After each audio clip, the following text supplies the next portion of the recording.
கர்த்தராகிய இயேசு கிறிஸ்துவின் நாமத்தினாலே இந்த 2024 ஆண்டின் புத்தாண்டு வாழ்த்துக்களை நேயர்கள் யாவருக்கும் சொல்லிக் கொள்வதிலே மிகவும் பெரும் சந்தோஷப்படுகிறேன். கர்த்தர் தாமே உங்கள் யாவரையும் ஆசீர்வதிப்பாராக. அந்த செய்தியை கேட்கும் முன்பதாக நாம் ஜெபம் செய்வோம்.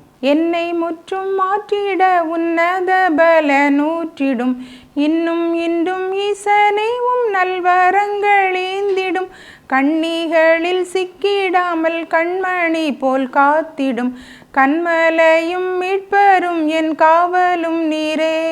வானம் திறந்தருளும் பல தானங்களை இந்நேரமதில், வானவனை ஞானமுள்ள வல்ல குருநாதனை, தேனிலும் மதுரம் திவ்ய ஆசீர்வாதங்கள், தேனிலும் மதுரம் திவ்ய ஆசீர்வாதங்கள்.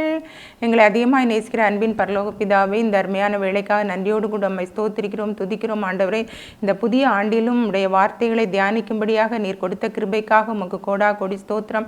யார் யார் இந்த நிகழ்ச்சியை பார்த்து கொண்டிருக்கிறார்களோ ஆண்டவரே, அவர்களுடைய வாழ்விலே நீர் அற்புதங்களை செய்யும்படியாக, அதிசயங்களை செய்யும்படியாக ஆண்டவரே, அவங்களை பாவத்திலிருந்து, சாபத்திலிருந்தும், வியாதியிலிருந்தும், பிசாசின் அடிமைத்தனத்திலிருந்து விடுதலையாக்கி உம்முடைய நாமத்தை மகிமைப்படுத்த கிருபை செய்யும்படியாக ஜெபிக்கிறோம். என் நாமத்தினாலே எவைகளை கேட்பீர்களோ அவைகளை எல்லாம் பெற்றுக்கொள்வீர்கள் என்று சொன்னீரே. ஆண்டவரே, இந்த ஆண்டு அவர்களுக்கு ஆசீர்வாதமான ஆண்டாக, அவங்க என்னென்ன வாஞ்சையோடு ஆண்டவரை எதிர்பார்த்து இருக்கிறாங்களோ அத்தனை வாஞ்சைகளும் நிறைவேறும்படியாக ஜெபிக்கிறோம். அவர்களும் ஆண்டவரை நீர் விரும்புகிற அந்த பரிசுத்தத்திலே ஆண்டவரை ஜீவித்திருக்க நீங்கள் உதவி செய்யும்படியாக ஜெபிக்கிறோம். ஸ்தோத்திரம் தோத்திரம். ஆண்டவரே, நாங்கள் பரிசுத்தம் இல்லாமல் உம்மை தரிசிக்க முடியாத ஆண்டவரே ஏசப்பா, அப்படிப்பட்ட பரிசுத்தத்தை நீர் எங்களுக்கு தரும்படியாக ஜெபிக்கிறோம்.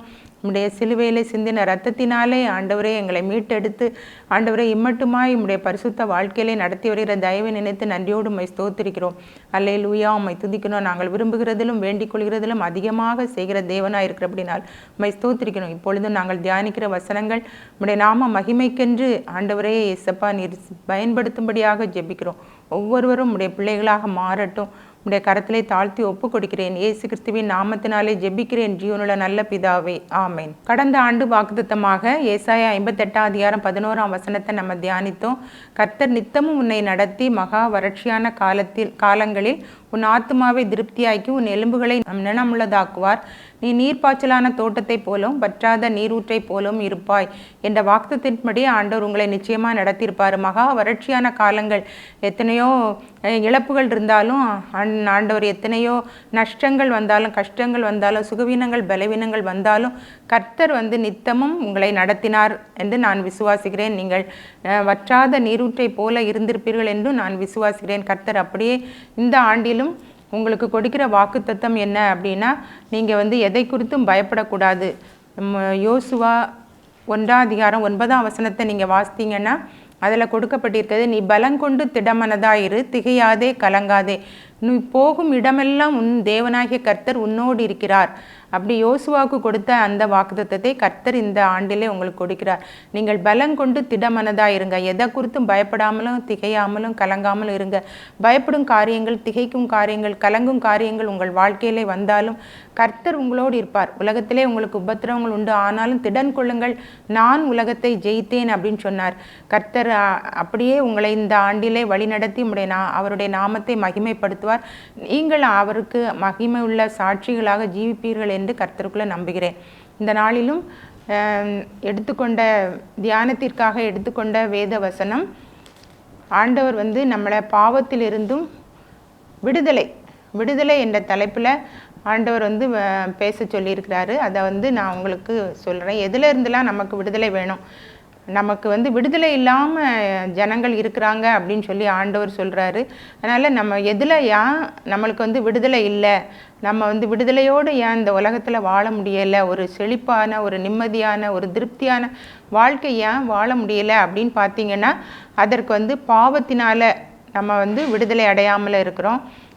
அதே போல் வியாதி, சாபங்கள், பயங்கள், பிசாசினுடைய அடிமைத்தனங்கள், இது நிமித்தமாக நமக்கு விடுதலை இல்லாமல் இருக்குது. முதலாவது பாவத்தை குறித்து நம்ம பார்த்திங்கன்னா, பாவம் மிகவும் கொடியது. பாவத்தினால எத்தனையோ இந்த பயங்கள், சாபங்கள், வியாதிகள், அப்புறம் பிசாசின் கிரியைகள்லாம் நம்முடைய சரீரத்தில், நம்மளுடைய குடும்பத்தில் நடப்பதற்கு காரணம் முக்கியமானது பாவம்தான். ஆதியில் ஆதாமும் ஏவாளும் பாவம் செய்தாங்க. அதனால் அந்த மகிமையான ஏதேன் தோட்டத்தை விட்டு துரத்தப்பட்டார்கள்.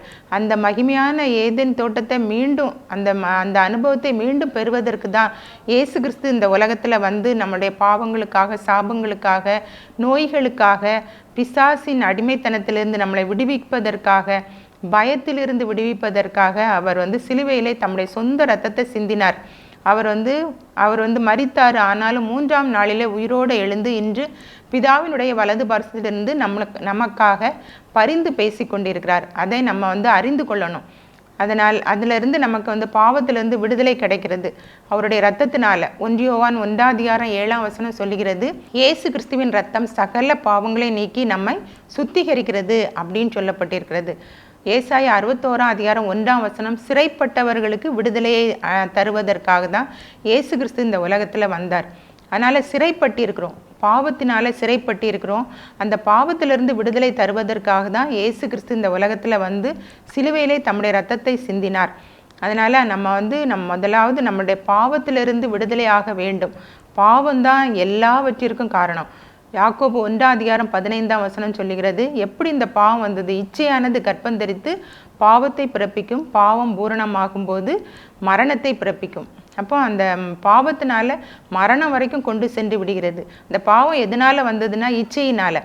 அந்த ஏவாள் வந்து அந்த கனியை புசிக்கக்கூடாதுன்னு சொன்னார். அந்த கனியை அவள் பார்க்கும் பொழுது அது கண்களுக்கு அது வந்து தெளிவாக இருந்தது, புத்தியை தெளிவிக்கிறதா இருந்தது, அது வந்து கண்களுக்கு பிரியமாக இருந்தது அப்படின்னு சொல்லப்பட்டிருக்கு. அப்போ அந்த இச்சை தான் அவளை அந்த பழத்தை பறித்து புசிக்கவும், தான் புசித்து தன் புருஷனுக்கும் கொடுக்கக்கூடிய ஒரு நிலைமை வந்தது. அது நிமித்தமாக தான் அவங்க வந்து அந்த தோட்டத்தை விட்டு வெளியே விரட்டப்பட்டாங்க. அந்த ஆண்டவர் வந்து தண்டனை கொடுத்தார், சாபம் சொன்னார். சாபம் என்ன சாபம்? வேதனையோட பிள்ளை பெறுவான்னு சொல்லி ஏவாளை சொன்னார். ஆதாம சொன்னார், நீ வந்து நெற்றியின் வேர்வை நிலத்தில் விழும்படிக்கு நீ வந்து கடினமாக உழைத்து சாப்பிடணும் அப்படின்னு சொன்னார். அப்படி அந்த தண்டனையெல்லாம் ஆண்டவர் வந்து சிலுவையிலே சுமந்தார் அப்படின்னு சொல்லி தான் வேதம் சொல்லுகிறது. அதனால் பிரியமானவர்களை, பாவத்திலிருந்து விடுதலை உங்களுக்கு கட்டாயமாக தேவை. நான் ஒன்றுமே பாவம் செய்யலை அப்படின்னு சொல்லாதீங்க. நம்ம வந்து பாவம் செய்தோம், அப்படி பாவம் செய்கிறதுனால தான் இந்த உலகத்தில் நம்ம வந்து பலவிதமான பாடுகளுக்குள்ளே சென்று விடுகிறோம். வியாதிகள், வருத்தங்கள், சாபங்கள் எல்லாமே அந்த பாவத்தினால தான் வருகிறது. அதனால் இந்த பாவத்தை மேற்கொள்கிறதுக்கு ஒரே வழி இயேசு கிறிஸ்து தான். அவருடைய இரத்தத்தினால தான் நாம் சுத்திகரிக்கப்படுகிறோம். ரெண்டாவதாக பார்த்தீங்கன்னா வியாதி வந்து மத்தேயு 8:17 சொல்லுகிறது, அவர்தாமே நம்முடைய பலவீனங்களை ஏற்றுக்கொண்டு நம்முடைய நோய்களை சுமந்தார். அவர் நம்முடைய பலவீனங்களை ஏற்றுக்கொண்டார். எதில்? சிலுவையில் நம்முடைய நோய்களை சுமந்தார். அதனால் அவரால் தான் நமக்கு வந்து மீட்பு உண்டாகிறது. ஏசாயா 53:5 பார்த்தீங்கன்னா, நம்முடைய மீறுதல் நிமித்தமாக அவர் காயப்பட்டு, நம்முடைய அக்கிரமங்கள் நிமித்தமாக அவர் நொறுக்கப்பட்டார், நமக்கு சமாதானத்தை உண்டு பண்ணும் ஆக்கினை அவர் மேல் வந்தது, அவருடைய தழும்புகளால் குணமாகிறோம். அப்போ அந்த காயத்தின் தழும்புகளால் தான் நமக்கு வந்து குணம் கிடைக்கிறது. அதனால் இயேசுவை விசுவாசிக்கணும். யாக்கோபு 1:13-14 சொல்லுகிறது, சோதிக்கப்படுகிற எவனும் தான் தேவனால் சோதிக்கப்படுகிறேன் என்று சொல்லாதிருப்பானாக. தேவன் பொல்லாங்கினால் சோதிக்கப்படுகிறவர் அல்ல, ஒருவனையும் அவர் சோதிக்கிறவரும் அல்ல. அவனவன் தன் இச்சையினாலே, சுய இச்சையினாலே இழுக்கப்பட்டு சிக்குண்டு சோதிக்கப்படுகிறான். அதனால் நமக்கு நோய் எதனால் வருதுன்னா நம்மளுடைய பாவத்தினால தான், நம்மளுடைய இச்சையினால தான். அவனவன் தன் சுய இச்சையினாலே இழுக்கப்பட்டு சிக்குண்டு சோதிக்கப்படுகிறான். அதனால் நோய் வந்த உடனே நம்ம வந்து உடனே என்ன நினைக்கிறோம்? நமக்கு வந்து டாக்டர்கிட்ட போனால் தான் குணமாகும் அப்படின்னு நினைக்கிறோம். டாக்டர்கிட்ட போகிறீங்க, உங்களுடைய காரியங்களெல்லாம் சொல்கிறீங்க, அவங்களும் மனுஷர் தானே, அவங்களால ஒன்றுமே சொல்ல முடியாது. நீங்கள் சொல்கிறத வச்சு அவங்க மருந்து மாத்திரைகளை தாராங்க, இந்த மாதிரி நடங்க, இந்த ஆகாரத்தை சாப்பிடுங்க அப்படின்னு சொல்லி அவங்க அட்வைஸ் பண்ணுறாங்க. அதை நீங்கள் கருத்தாக கை கொள்கிறீங்க. ஆனால் ஆண்டவர் சொன்னதை நீங்கள் வந்து கை கொள்கிறீங்களா? ஆண்டவர் என்ன சொல்லியிருக்கிறாரு?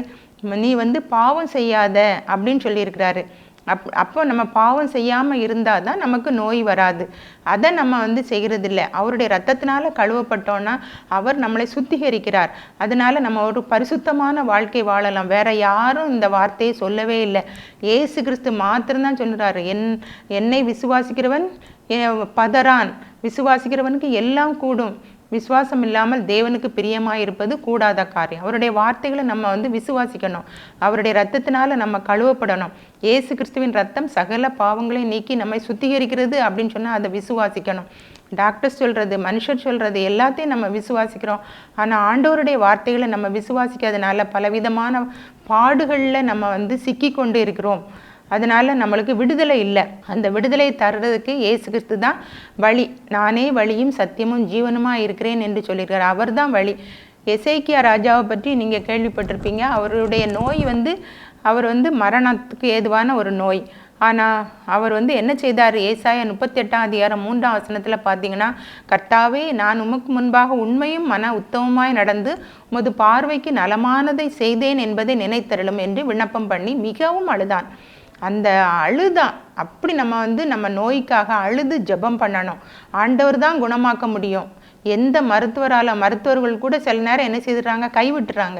அப்போ என்ன செய்வீங்க? அதுக்கப்புறம் நீங்கள் ஆண்டவர்கிட்ட வரீங்க. அப்படி இருக்கக்கூடாது. ஆண்டவர் என்ன சொல்லியிருக்கிறாரு?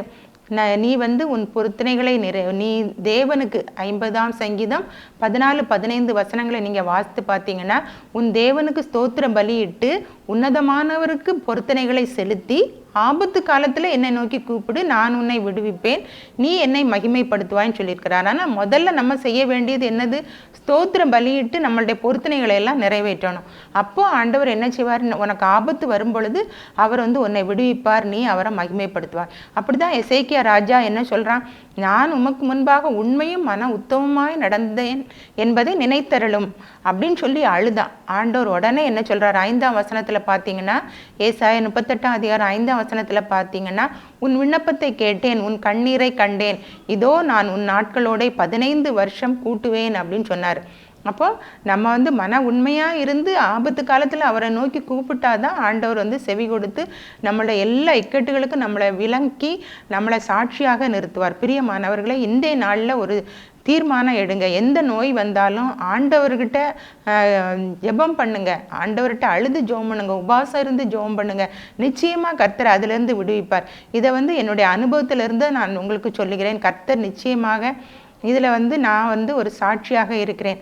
அவர் தமது வசனத்தை அனுப்பி உங்களை குணமாக்குவார். அவர் தான் பரிகாரியாகி கர்த்தர். அதனால் நம்ம எதற்கும் பயப்படாமல் ஆண்டவருடைய பாதத்தில் நம்ம உபவாசத்தோடு கண்ணீரோடு ஜெபிக்கும் பொழுது நிச்சயமாக அந்த வியாதியிலிருந்து நமக்கு விடுதலை தர வல்லமை உள்ள தேவனாக இருக்கிறார். எப்பேற்பட்ட வியாதியாக இருந்தாலும் ஆண்டவர் குணமாக்க வல்லவராக இருக்கார். 38 வருஷம் அந்த குளத்தாங்கரையில் இருந்தான். பெதஸ்தா குளத்தாங்கரையில் அவனை யாரும் கொண்டு விடுறதுக்கு ஆள் இல்லை. அதனால அவன் என்ன செய்தான்? 38 வருஷமாக அப்படியே படுத்த படுக்கையாக இருந்தான். இயேசு வந்தார், அவனை சுகமாக்கினார். நீ உன் படுக்கையை எடுத்துக்கொண்டு உன் வீட்டுக்கு போ, நீ போ, இனி பாவம் செய்யாதே அப்படின்னு சொன்னார். அதனால் பாவத்தினால வந்த வியாதிகள் நீங்குவதற்கு கர்த்தர் தான் நம்மளை விடுவிக்கணும். இல்லாமல் சும்மா நமக்கு வியாதி வந்தாலும் அந்த வியாதியை குணமாக்குவதற்கு தேவன் வல்லவராயிருக்கிறார். உங்களுக்கு தேவனுக்கும் நடுவில் எந்த அக்கிரமமும் இருக்கக்கூடாது, எந்த பாவமும் இருக்கக்கூடாது. யார் மேல் உங்களுடைய விசுவாசத்தை வைத்திருக்கிறீங்க? அவர் உன் அக்கிரமங்களை எல்லாம் மன்னித்து உன் நோய்களை எல்லாம் குணமாக்கி. அப்போ அக்கிரமங்களை மன்னித்த பிறகுதான் நோய்களை அவர் குணமாக்க முடியும். உன்னை கிருபையினாலும் இரக்கங்களினாலும் முடிசூட்டி அவர் அப்படி முடிசூட்டுகிற தேவனாக இருக்கிறார். நன்மையினால் உன் வாயை திருப்தியாக்கி கழுகுக்கு சமானமாய் உன் வயது திரும்ப வாழ வயது போல் ஆகிறது. அதனால் இந்த நாளில் உங்களுடைய நோய்களுக்காக ஆண்டவர்கிட்ட ஜெபம் பண்ணுறதுக்கு முன்னால் முதல்ல உங்களுடைய பாவங்களை அறிக்கையிட்டு அவருடைய இரத்தத்தினால நீங்கள் கழுவப்பட்டு சுத்திகரிக்கப்படணும். அப்படி நீங்கள் சுத்திகரிக்கப்படும் பொழுது உங்களுடைய மனதில் ஒரு சமாதானம் இருக்கும். நிச்சயமாக உங்களுடைய வியாதிகள்லாம் உங்களுடைய சரீரத்தை விட்டு வெளியேறும் என்பதற்கு நான் சாட்சியாக இருக்கிறேன். அடுத்ததாக பார்த்தீங்கன்னா சாபம். இதிலிருந்து நமக்கு விடுதலை வேணும். இந்த சாபம் எதனால் வருகிறதுனா, முதலாவது நீதிமொழிகள் 3ஆம் அதிகாரம் 33ஆம் வசனத்தை நீங்கள் பார்த்தீங்கன்னா, துன்மார்க்கனுடைய வீட்டில் கர்த்தரின் சாபம் இருக்கிறது. துன்மார்க்கன்னா யாரு? தீமை செய்கிறவங்க, பொல்லாப்பு செய்கிறவங்க, ஆண்டவருக்கு பிரியமில்லாத காரியங்களை செய்கிறவங்க, அவங்களுடைய வீட்டில் கர்த்தரின் சாபம் இருக்கிறது என்று சொல்லப்பட்டிருக்கிறது. ரெண்டாவதாக நீதிமொழிகள் 28ஆம் அதிகாரம் 27ஆம் வசனத்தில் பார்த்தீங்கன்னா, தன் கண்களை ஏழைகளுக்கு விளக்குகிறவனுக்கு அநேக சாபங்கள் வரும். சிறுமைப்பட்டவன் மேல் சிந்தை உள்ளவன் பாக்கியவான் என்று வேதம் சொல்லுகிறது. அதே போல ஏழைகளுக்கு தன்னுடைய கண்களை விளக்குகிறவனுக்கு அநேக சாபங்கள் வரும். யார் யார் சிறுமைப்பட்டு இருக்கிறாங்களோ, ஏழைகளாக இருக்கிறாங்களோ, தரித்திரத்தில் இருக்கிறாங்களோ, அவங்களுக்கு நம்மால் ஏன்ற உதவிகளை செய்யணும். அவங்கள கண்டும் காணாமல் போகக்கூடாது. அப்படிப்பட்டவங்களாக தான் இருந்தால் தான் ஆண்டவர் வந்து நம்மளை ஆசீர்வதிக்க முடியும். அப்படி ஏழைகளை வந்து நம்ம கொஞ்சம் கன்சிடர் பண்ணணும். அவங்களுக்கு என்ன உதவி தேவையோ அதை நம்ம செய்யணும். ஆண்டவர் தான் நம்மளுக்கு அந்த ஏழைகளை கொண்டு வந்து நம்மகிட்ட கொண்டு வருகிறார் அப்படிங்கிறத நினச்சி நம்ம அவங்களுக்கு உதவி செய்யணும். மூன்றாவதாக பார்த்தீங்கன்னா 2 பேதுரு 2:14 பொருளாசையில் பழகின இருதயத்துடைய சாபத்தின் பிள்ளைகள் அப்படின்னு சொல்லப்பட்டிருக்கிறது. அப்போ பொருளாசை வந்து நமக்கு சாபத்தை கொண்டு வரும். பொருளாசை நிமித்தமாக யாரையாவது வஞ்சித்து அவங்களுடைய பொருள்களை நம்ம வந்து எடுத்துக்கொண்டோன்னா அது கர்த்தருடைய பார்வையில் சாபமாக இருக்கிறது. அந்த சாபத்தினாலேயும் அநேக கஷ்டங்கள், ஒரு நிம்மதி இல்லாத ஒரு வாழ்க்கை வருகிறது. கேயாசியை பார்த்தீங்கன்னா எலிசாவுக்கு வேலைக்காரனாக இருந்தான். அவன் என்ன செய்தான், அந்த நாகமான் வந்து குஷ்டரோகியாக இருந்தவன் சுகம் பெற்று எலிசா ஒரு வெகுமானத்தையும் அவன்கிட்ட இருந்து வாங்கவே இல்லை. ஆனால் அவன் பின்னால் போய் மாற்று வஸ்திரங்களையும் நிறைய வெள்ளி பணங்களையும் அவன்கிட்ட இருந்து வாங்கிட்டு வந்தான். ஆக அவன் குடும்பம் முழுவதும் குஷ்டரோகியாக இருந்தாங்க அப்படின்னு சொல்லி நம்ம வேதத்தில் பார்க்குறோம். அதே போல் அனனியா சப்பிராள் அவங்க வந்து நிலத்தை விற்று அதில் ஒரு பகுதியை தங்களுக்கு வைத்து கொண்டு பேதுருட்ட வந்தாங்க அப்போஸ்தலருடைய பாதத்தில் வைக்கிறதுக்கு. ஆனால் அவங்க என்ன செய்தாங்க, வஞ்சித்து வச்சிருந்ததுனால அந்த இடத்துல விழுந்து, ஏன்னா பரிசுத்தாவிக்கு விரோதமாக பொய் சொன்னாங்க. அவங்க கேட்டாங்க, இவ்வளவுக்கு தான் விற்றீங்களா அப்படின்னு பேதுரு கேட்குறாரு. ஆமாம், நாங்கள் இவ்வளவுக்கு தான் விற்றோம். அது 2 பேரும் சேர்ந்து வராமல் தனித்தனியாக வேற வந்து 2 பேரும் மரித்து போனாங்கங்கிறத நம்ம வேதத்தில் வாசிக்கிறோம். அடுத்ததாக ஆகான் சாபத்தின் பொருள்களை நம்ம எடுக்கக்கூடாது அப்படின்னு அவன் சொல்லியிருந்தான் எரிகோவில்.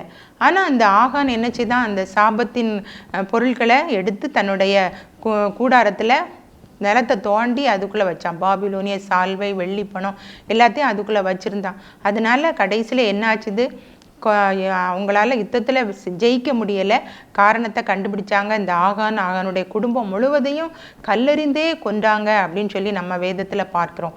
அதுக்கு அடுத்தால பிழையாம் வந்து அவன் வந்து ஒரு குறி சொல்கிறவன். கர்த்தரை கொண்டு தான் அவன் வந்து தீர்க்க தரிசனமாக சொல்கிறான். உடனே பாலாக்கு மோவாபிய ராஜா என்ன செய்கிறான், அவனை அழைத்து, நீ எப்படி ஆகிலும் இந்த இஸ்ரவேல் ஜனங்களை சபிக்கணும். நீ சபிச்சா அவங்க சபிக்கப்பட்டவங்களா இருப்பாங்க, நீ ஆசீர்வதித்தா அவங்க ஆசீர்வதிக்கப்பட்டிருப்பாங்க. அதனால் நீ வந்து எனக்காக செய்ய, நான் உனக்கு ஏராளமான பொருள் தாரேன். அப்போ அந்த பொருள் ஆசையினால் அவன் என்ன செய்தான், இஸ்ரவேல் ஜனங்களை சபிக்கைக்கு போனான். ஆனால் ஆண்டவர் வந்து இஸ்ரவேலை ஆசீர்வதிப்பதே எனக்கு பிரியம் அப்படின்னு சொல்லி ஆண்டவர் அவனை நீ ஒன்றும் பேசக்கூடாது அப்படின்னு சொல்லிட்டாரு. நீ அவங்கள ஆசீர்வதிக்க தான் செய்யணும், சபிக்கக்கூடாது அப்படின்ட்டாரு. ஆனால் இவன் பணத்துக்காக அங்கே போனான். கடைசியில் அவன் என்ன செய்தான், யுத்தத்தில் செத்து மடிந்தான் அப்படின்னு சொல்லி பைபிளில் போட்டிருக்குது. அதனால் பிரியமானவர்களை, நம்ம அந்த பொருளாசை உடையவங்களாக இருக்கக்கூடாது. 4வதாக பார்த்தீங்கன்னா எரேமியா 17:5 மனுஷன் மேல் நம்பிக்கை வைத்து மாம்சமானதை தன் புயபலமாக்கி கொண்டு கர்த்தரை விட்டு விலகிறவன் சபிக்கப்பட்டவன். அப்போ கர்த்தரை விட்டு விலகினாலே அது ஒரு சாபம். எத்தனையோ பேர் நல்ல ஆண்டவருக்குள்ளே இருக்கிறாங்க, அப்போ ஏதாவது ஒரு காரியத்துக்காக உலக மக்களோடு இசைந்து போய்விடுகிறாங்க. அப்படிப்பட்ட காரியங்கள் நடக்குமானால் நிச்சயமாக அது உங்களுடைய குடும்பத்துக்கு சாபமாகும். சமீபத்தில் நான் ஒருத்தங்க சொன்னதை கேட்டேன். அவர் அந்த அம்மா வந்து ஆர்சி கிறிஸ்டியன், அவர் வந்து ஹிந்து. அப்போ அவர் ஆயுத பூஜை அன்னைக்கு அவங்க வந்து ஆயுத பூஜை பண்ணுறதுக்கு இந்த அம்மாவும் சேர்ந்து அவர் கூட இருந்திருக்காங்க. அந்த இடத்துல அவருக்கு நெஞ்சு வலி வந்து அதே இடத்துல அவர் மரித்து போனார். அதனால் நம்ம வந்து ஆண்டவரை விட்டு விலகினோன்னா அது வந்து நமக்கு ஒரு சாபமாகும். அதனால் பிரியமானவர்களை, கர்த்தருக்குள்ளே நீங்கள் வந்து எப்பவும் இருக்கணும். எந்த சூழ்நிலையிலும் கற்பாறை நிலத்தில் விழுந்த விதையை போல் நீங்கள் இருக்கக்கூடாது. நல்ல நிலத்தில் விழுந்த விதையை போல் இருக்கணும். உபத்திரமும் துன்பமும் வந்த உடனே இடரல் அடையக்கூடாது. எல்லாவற்றிலும் இயேசு தான். சாத்ராக் மேஷாக் ஆபேத்நேகோவை போல நம்ம வந்து உறுதியாக இருக்கணும். அவர் எங்களை விடுவித்தாலும் சரி விடுவிக்காட்டாலும் சரி அப்படின்னு சொல்லி நம்ம தைரியமாக இருக்கணும். செத்தா என்ன ஆண்டவரோட, உயிரோடு இருந்தாலும் ஆண்டவரோட அப்படிங்கிற ஒரு மனப்பான்மை நமக்கு வரணும். அப்படிப்பட்ட விசுவாசம் இருக்கணும். இயேசுவை தவிர பூமியில், வானத்தின் கீழே பூமியின் மேலே மனுஷர்களுக்குள்ளே அவருடைய நாமமே அல்லாமல் வேறொரு நாமம் கட்டளையிடப்படவில்லை. அந்த விசுவாசம் உங்களுக்கு நிச்சயமாக தேவை. அதனால் நம்ம வந்து இந்த சாபத்தை வாங்கக்கூடாது. துன்மார்க்கனுடைய வீட்டில் சாபம் இருக்கும். 2வது, தன் கண்களை ஏழைகளுக்கு விளக்குனுடைய அநேக சாபங்கள் இருக்கும். 3வதாக பொருளாசையில் பழகினவங்களுக்கு சாபம் இருக்கும். 4வது, கர்த்தரை விட்டு விலகிறவங்கள் சபிக்கப்பட்டவர்கள் என்று வேதம் சொல்கிறது. 4வதாக பார்த்தீங்கன்னா பிசாசின் அடிமைத்தனத்திலிருந்து நமக்கு விடுதலை தேவை. மத்தேயு 4ஆம் அதிகாரம், லூக்கா 4ஆம் அதிகாரத்துலலாம் இயேசுவை வந்து சோதிக்கிறதற்காக பிசாசு வந்தான். அவன் 3 சோதனைகள் பண்ணான். 3 சோதனைகளிலும் ஆண்டவர் வந்து ஜெயம் எடுத்தார். 3வது சோதனையை நீங்கள் பார்த்தீங்கன்னா, உலகத்தின் சகல ராஜ்யங்களையும் அவற்றின் மகிமையும் ஆண்டவருக்கு காட்டி, என்ன பணிந்து கொண்டா நான் உனக்கு இதெல்லாம் தருவேன் அப்படின்னு சொன்னான். ஆண்டவர் சொல்லிட்டு, அப்பாலே போ சாத்தானே, உன் தேவனாகிய கர்த்தரை பணிந்து கொண்டு அவர் ஒருவருக்கே ஆராதனை செய்வாயாக அப்படின்னு சொன்னார் இயேசு கிறிஸ்து. உடனே அவன் அவரை விட்டு போயிட்டான். தூதர்கள் வந்து அவருக்கு பணிவிடை செய்தார்கள் என்று நம்ம வேதத்தில் பார்க்குறோம். அப்படி ஆண்டவர் வந்து வசனத்தை கொண்டு அவனை வந்து ஜெயித்தார். அதே போல தான் நம்ம ஜெயிக்கணும். யாக்கோபு 4ஆம் அதிகாரம் 7ஆம் வசனம், எபேசியர் 4ஆம் அதிகாரம் 27ஆம் வசனம், இதிலெல்லாம் நீங்கள் பார்த்தீங்கன்னா பிசாசுக்கு எதிர்த்து நில்லுங்கள், பிசாசுக்கு இடம் கொடாமல் இருங்கள் அப்படின்னு சொல்லப்பட்டிருக்கு. அதே போல் நம்ம இயேசு கிறிஸ்து தான் நமக்கு மாதிரி. அவரை போல் நம்ம எதிர்த்து நிற்கணும். அப்பாலே போ சாத்தானே அப்படின்னு சொல்லணும். நம்ம சின்ன பிள்ளையில இந்த நாய் மாடு இது ஏதோ நம்மளை எதிர்த்து வர்றதுக்கு எங்கள் அம்மா சொல்லி கொடுத்தது அப்படி தான். ஏதாவது ஒன்று எதிர்த்து வந்தது அப்படின்னு சொன்னேன்னா, நீ வந்து இயேசு கிறிஸ்துவின் நாமத்தினாலே அப்பாலே போ அப்படின்னு சொன்னேன்னா அது போயிடும். அதே போல் நான் வந்து எத்தனையோ விஷயங்களில் ஆண்டவருடைய நாமத்தினால அப்பாலே போன்னு சொன்ன உடனே அதெல்லாம் அப்படியே அமைதியாக போயிருக்கிறத நான் அனுபவிச்சிருக்கேன். அதனால சொல்கிறேன், நீங்களும் உங்கள் பிள்ளைகளுக்கு அப்படி சொல்லி கொடுங்க. எதுக்கும் பயப்பட வேண்டாம். எத்தனையோ வீடியோ போடுறாங்க, இந்த நாய்கள் பிள்ளைகளை கடிக்குது, மாடு பிள்ளைகளை முட்டி தள்ளுது, அது போட்டு உருட்டி இருக்குதுல்ல, அந்த மாதிரி காரியங்கள்லாம் வரும்போது நீங்கள் உங்கள் பிள்ளைகளுக்கு சொல்லணும். நீங்கள் முதல்ல மனம் திரும்பணும். பாவத்திலிருந்தும் சாபத்திலிருந்தும் வியாதியிலிருந்து விடுதலை தருகிறவர் இயேசு கிறிஸ்து தான். அதனால் அந்த நாமத்தை நீங்கள் சொன்னீங்கன்னா நிச்சயமாக உங்களுக்கு விடுதலை கிடைக்கும். இந்த 18 வருஷமாக கூனியாக இருந்தால் இயேசு கிறிஸ்துக்கிட்ட வந்தா, இயேசு கிறிஸ்து 18 வருஷமாக சாத்தான் உன்னை பலவீனப்படுத்திருக்கான், எவ்வளவு நிமிர முடியாது, அதான் ஆண்டவர் தொட்டு சுகம் கொடுத்தாரு. அதே போல் குருடும் ஊமையுமான பிசாசு அதெல்லாம் ஆண்டவர் வந்து சுகமாக்குனார். எப்படி சுகமாக்குனார்? அவர் வந்து உபவாசம், எப்பவுமா உபவாசம் இருந்தார், ஆண்டவரோடு ஐக்கியமாக இருந்தார். அந்த காரியத்தினால அவருக்கு வந்து சொன்ன உடனே போயிட்டுது. சீஷர்களால் அது முடியலை. காரணம் என்னன்னா, ஆண்டவர் வந்து நல்லா ஜெபிக்கலை, உங்களுக்கு விசுவாசம் இல்லை அப்படின்னு சொல்கிறார். அதனால நம்ம வந்து ஆண்டவர் மேலே உறுதியான விசுவாசம் இருந்தால் பிசாசு ஒன்றும் நம்மளை தொடவே செய்யாது. எந்த பில்லி சூனியங்களும் எந்த மந்திரவாதங்களும் நம்மளை தொடவே முடியாது. ஏன்னா நமக்குள்ளே இருக்கிறது இயேசு கிறிஸ்து. அந்த இயேசு கிறிஸ்துவின் ரத்தத்தினால தான் நம்ம கழுவப்பட்டிருக்கிறோம். அதனால் இயேசு கிறிஸ்து நம்மளை விடுதலையாக்க வல்லவராக இருக்கிறார். எத்தனையோ காரியங்களை நம்ம பார்க்கலாம். லேகியோன் 2000 பிசாசுகள் அவனுக்குள்ளே இருந்தது. அவன் கல்லறையில் தான் இருப்பான். அவன் துணியெல்லாம் உடுத்திருக்க மாட்டான். அவனை எந்த சங்கிலினாலும் கட்ட முடியாது. அப்படிப்பட்ட அந்த லேகியோனை வந்து ஆண்டவர் வந்து என்ன செய்தார்? அவரை கண்ட உடனே அந்த பிசாசுகள்லாம் எங்களை ஏன் காலத்துக்கு முன்னால் எங்களை துரத்துறதுக்கு வந்தீர் அப்படின்னு கேட்குறாங்க. அப்போ நீர் எங்களை துரத்துவினானால் இந்த பன்றிகளுக்குள்ளே போகும்படி செய்யும். இப்போ பன்றிகள் வந்து எவ்வளோ அசுத்தமானது. கழுவப்பட்ட பன்றி சேற்றில் புரள்றதுக்கு திரும்புறது போலையும், நாய் தான் கக்கினதை தின்னும்படி திரும்புறது போலையும் நம்மளுடைய வாழ்க்கை இருக்கக்கூடாது.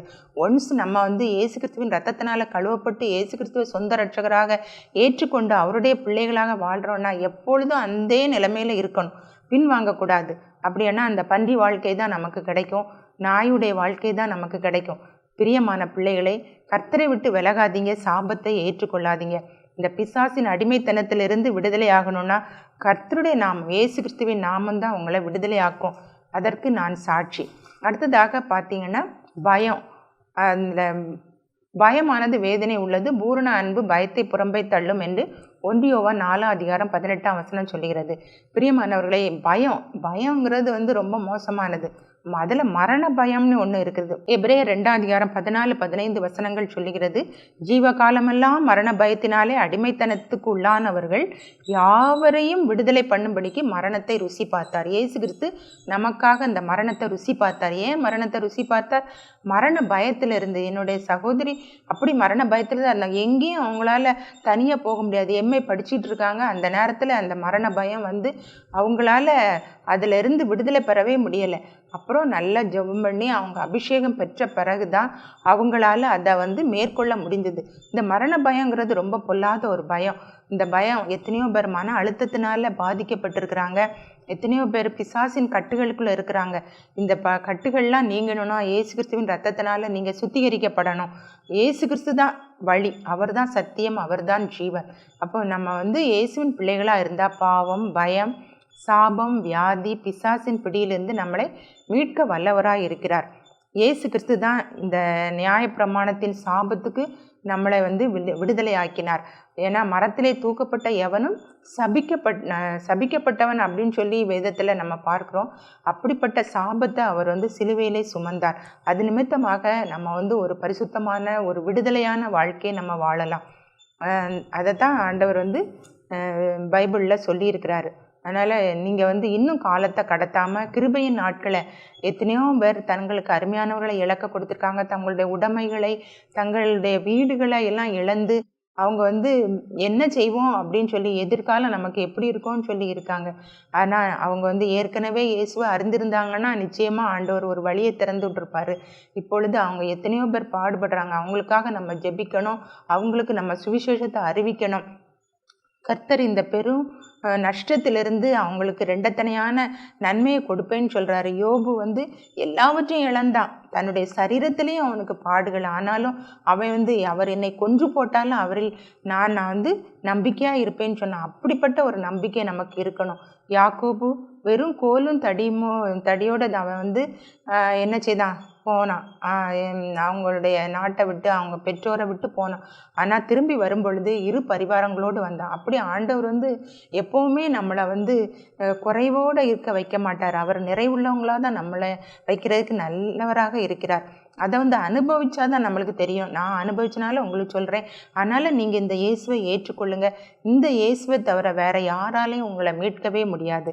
இந்த நாளில் நீங்கள் இந்த பாவத்திலிருந்து, சாபத்திலிருந்தும், நோயிலிருந்து, பிசாசின் பிடியிலிருந்தும் நீங்கள் விடுதலையாக்கப்பட்டிருப்பீர்களானால், பயத்திலிருந்து விடுதலையாக்கப்பட்டிருப்பீர்களானால் என்னோடு கூட சேர்ந்து இந்த பாடலை பாடும்படி நான் உங்களை கேட்டுக்கொள்கிறேன். விடுதலை விடுதலை விடுதலை பெற்றேன், விதவிதமாய் பாவத்திலே ஜீவித்த நானே. இந்த நாளில் எந்த நேசு சொந்த இரத்தத்தால் தந்திட்டாரே எந்த ஆத்ம மீட்பின் விடுதலை, தந்திட்டாரே எந்த ஆத்ம மீட்பின் விடுதலை. தடுக்கும் பாவ தலைகளில் விடுதலை விடுதலை, கெடுக்கும் தீய பழக்கத்தில் விடுதலை விடுதலை. என்ன சந்தோஷம் இந்த விடுதலை, என்ன சந்தோஷம் இந்த விடுதலை. எந்த நேசு இலவசமாய் தந்த விடுதலை, எந்த நேசு இலவசமாய் தந்த விடுதலை. நம்ம ஜெபம் செய்வோம். எங்களை அதிகமாக நேசிக்கிற அன்பின் பரலோக பிதாவே, இந்த அருமையான வேலைக்காக நன்றியோடு கூட உம்மை ஸ்தோத்திரிக்கிறேன், துதிக்கிறேன். ஆண்டவரே, இந்த விடுதலையின் வார்த்தையை கேட்ட ஒவ்வொரு பிள்ளைகளையும் நீங்கள் ஆண்டவரை விடுதலை செய்யும்படியாக ஜெபிக்கிறேன். ஆண்டவரே, இந்த உலகத்தில் நாங்கள் இருக்க மட்டும் எங்களுக்கு ஆண்டவரை விடுதலை வேணும் அப்பா. பாவத்திலிருந்து, சாபத்திலிருந்தும், நோயிலிருந்தும், ஆண்டவரை பிசாசின் பிடியிலிருந்தும், பயத்திலிருந்தும் ஆண்டவரை விடுதலை வேண்டும் அப்பா. அதை கொடுக்கிறவர் நீர்தான் ஆண்டவரை. உம்முடைய நாமமே அல்லாமல் வேறொரு நாமம் கட்டளையிடப்படவில்லை. அன்றியும் அவருடைய நாமத்தின் மேல் விசுவாசம் உள்ளவர்களாய் அவரிடத்தில் அவரை ஏற்றுக்கொண்டவர்கள் எத்தனை பேர்களோ அத்தனை பேர்களும் தேவனுடைய பிள்ளைகளாகும்படிக்கு அதிகாரம் கொடுத்திருக்கிறேன். உம்முடைய பிள்ளையாக ஆண்டவரை ஒவ்வொருவரையும் நீர் மாற்றும்படியாக ஜெபிக்கிறோம். உம்முடைய விசுவாசத்திலே உறுதியாய் தரித்திருக்கும்படி நீங்கள் கிருபை செய்யுங்கப்பா. இயேசுவே, நீர் இறங்கும். என்னென்ன தேவைகளோடு பிள்ளைகள் வருகிறார்களோ ஆண்டவரே, அந்த தேவைகளெல்லாம் சந்தித்து உம்முடைய நாமத்தை மகிமைப்படுத்தும்படியாக ஜெபிக்கிறோம். உம்மை தவிர வேறே விருப்பமில்லை என்று ஆண்டவரே ஏசப்பா நாங்கள் இந்த நாளிலே அறிக்கையிடுகிறோம். ஏசப்பா, யார் யார் அப்படி விடுதலை பெறுகிறார்களோ அவர்களை ஆசீர்வதியும். முழுவதுமாக நீர் ஆளுகை செய்யும்படியாக ஜெபிக்கிறேன். இயேசு கிறிஸ்துவின் வல்லமையுள்ள நாமத்தினாலே ஜெபிக்கிறேன், ஜீவனுள்ள நல்ல பிதாவே, ஆமென்.